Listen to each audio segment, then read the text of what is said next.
প্রায় 100 বছরের পুরনো একটা কচ্ছপকে চীনের এক লোক কাটার চেষ্টা করতেছে।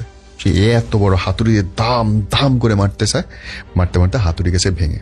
সে আনছে করাত দিয়ে সে কচ্ছপটাকে কাটার চেষ্টা করতেছে। করাতের দাঁত ভেঙে গেছে।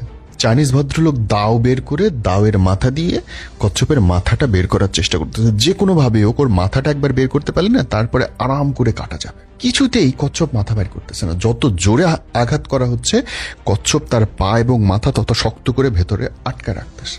মাথা আর সে বাইর করে না, কিছুতেই বাইর করে না। ঘন্টাখানেক চেষ্টা করার পরে ভদ্রলোক ক্লান্ত হয়ে চেয়ারে বসে সে সামনে তাকায় দেখে একটা হালকা গরম পানির একটা পাত্র, হালকা ধোঁয়া আসতেছে। সে রাগ করে জিদ করে ওই কচ্ছপটাকে পানির মধ্যে থ্রো করছে।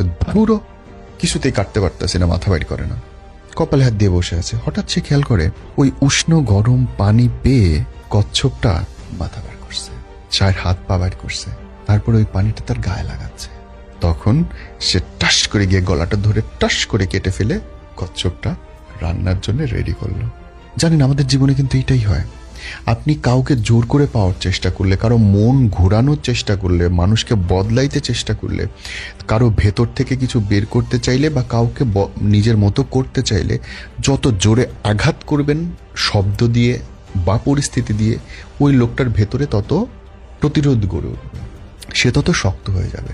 ঠিক উল্টোটা আপনি যখন করবেন, কাউকে উষ্ণতা বুঝাবেন, কাউকে নিজের ভালোবাসা দিবেন, মিষ্টি কথা বলবেন, তার দুঃখে দুঃখী হবেন, তার সমব্যথা অনুভব করবেন, তখন গিয়ে ওই মানুষটা খুলবে, নরম হবে, এবং তখন তার কাছ থেকে কিছু পাওয়া, তাকে মোটিভেট করা, তাকে বদল করা সহজ হয়।